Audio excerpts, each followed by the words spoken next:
Soma Wakwa Bioma Attention TV say we inspire you more. Maybe a good morning. Mr. said you make Asoma sen me did you make dear shunku and I said near me so social media so Edinburgh Queen Varsity Foundation. Queen Varsity Foundation you more mudi any say seven one more show one more brofo one more brands or one sacom and one more mukunu no more yeremo a word job more disabled kola one to me ye be beer more mono sound kola we any sound crofo in a Queen Varsity Foundation a bomo o person the Queen Varsity e kasabe from 05430298 0548302985 is sure Fred Queen now one in the boom and more sankrofo na nyamishra de ebeba yeso say do sopo ye nim sentin tan so ntokwan ahodo ekoso e wo so pa de nyina ye di befri bebia eye afia ye nuaba afia Schwarzenegger ne Father Dixon nya eye mentime ho ase kakra ye nuaba afia kyeremu a wo woro no ho se be eche Father Dixon na so ebie no na da bont we nam so mantokwa ye se eja etwe enframa twitwitwi eyi niema ba enfra entokwa ko so ama ebi ko so eye Odifo Naana Brown ebiye bremu a ono so wo system nim no nyam ntokwa ne bi ekoso no so ma wono so ede bebo anu na chese we kana we yaka na ayese wo bia sesi ade ndome ne de wo bia ya won fansie efia Schwarzenegger den nsam enome nsam ebegu ho se Naana Brown se bi wo bebre pa ne na sefo nyina se bi akola na o hye ne yam no kura wo bebre pa we nam so ma evangelist eye Naana Brown so betra bontin so omo so amfele wo ma ekeka ho obi a ne na wa asem wo amfele abegina eye social media so ekeka nsam de gu oni na busua so dia wono so na kwankyere a ano odem pa efre osoro nyankopon de ba no na wono kra nko ye se anka kwankyere na opawia na aye na enso no hu ya ne se ensuo eba anti nsuo ebe ye obode a ogusu ya kwankyere enti wa uta social media yi so ebe dome no so ed na kwankyere ed red wine egu fom fra jo nyankopon se sa ndo me ne nyina enko mo ne mabusuafo so enomi ano odin ma ye hwe Evangelist Naana Brown embrasisia ene medami engine room na mana because there is an amonto bi e wo say me too e wo sunsun I mean can say me ncho ade na ekoso no e ade o maye wo sunsun na me erade yi a kire me na enti no o maye ni sunsun mu o mo ye ya omo ntumi anye no na e wo se nyani baba akope o omo doso minimum nyina na de omo ye no osunsum omo ntumi a achieve no eno na sisi a omo de pia omo ka social media na ye wo so na honhom nam so abaifo ewiem atumfo ensamanfo I mean every to me e wo wiase nyina nam so eno ntisa wonti sunsum asem so be jina social media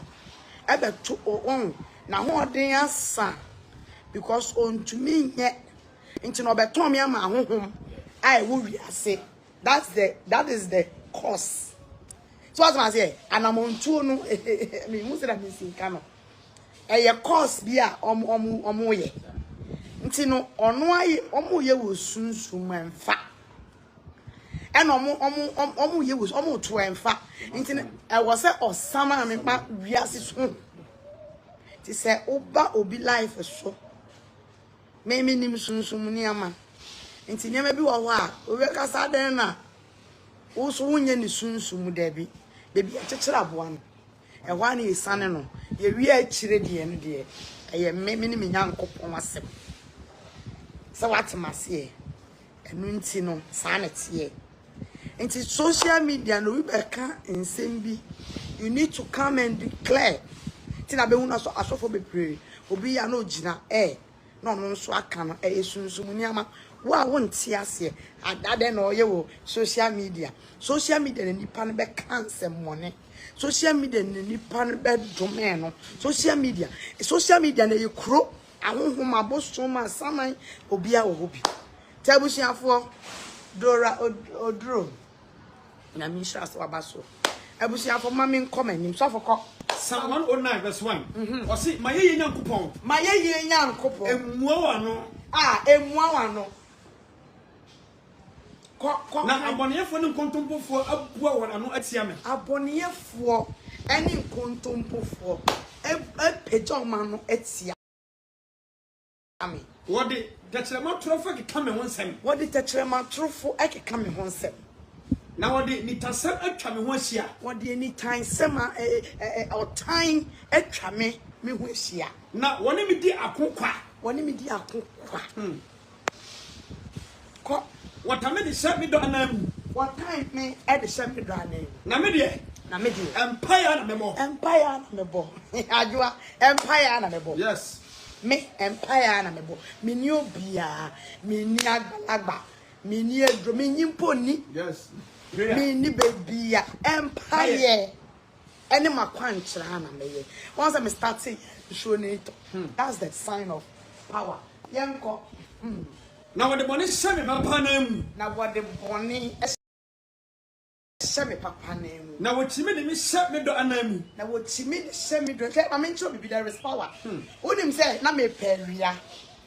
unsa wo bai na mke say bi nya ewia 12 me peria ye rate 12 and am a direction way but all of a sudden one say whether asesa ansuo pete yenko